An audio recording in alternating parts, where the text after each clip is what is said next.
La Super League. Aujourd'hui, tout le monde parle de l'échec de ce projet. Mais attention, ce que beaucoup appellent un échec n'est en réalité qu'un coup d'avance. Car Pérez, président du Real Madrid, avait tout prévu. Absolument tout.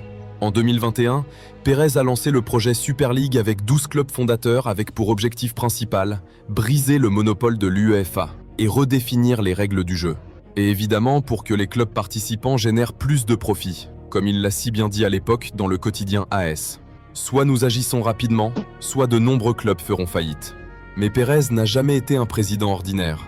Il a déjà préparé son plan B dès le début du projet. En cas d'échec, démontrer juridiquement l'abus de position dominante de l'UEFA et réclamer des compensations colossales. Pérez, en tant que visionnaire, savait que l'initiative provoquerait un séisme dans le football européen. Il savait aussi que certains clubs, sous pression populaire et politique, risqueraient d'abandonner le projet, car il sait que les pressions politiques et médiatiques seront féroces. Mais Pérez ne recule pas. Pourquoi ? Parce que Florentino Pérez ne joue pas au dé.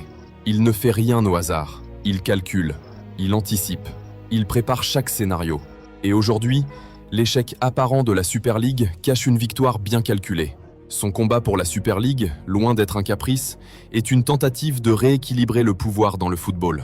Et même si le projet n'a pas abouti, le Real Madrid sort renforcé, juridiquement, financièrement et symboliquement. En effet, le tribunal de commerce de Madrid a reconnu l'abus de position dominante dans l'affaire. Et l'UEFA a maintenant une dette d'environ 4,5 milliards d'euros au Real Madrid. Oui, vous avez bien entendu, 4,5 milliards d'euros pour abus de position dominante, pour avoir saboté un projet qui aurait pu transformer le football européen. Ça montre que Florentino Pérez avait tout anticipé. Dans cette bataille juridique, Pérez a fait une démonstration de force. Une preuve que Florentino Pérez est une bénédiction pour le Real Madrid. Ce qui distingue Pérez des autres, c'est sa capacité à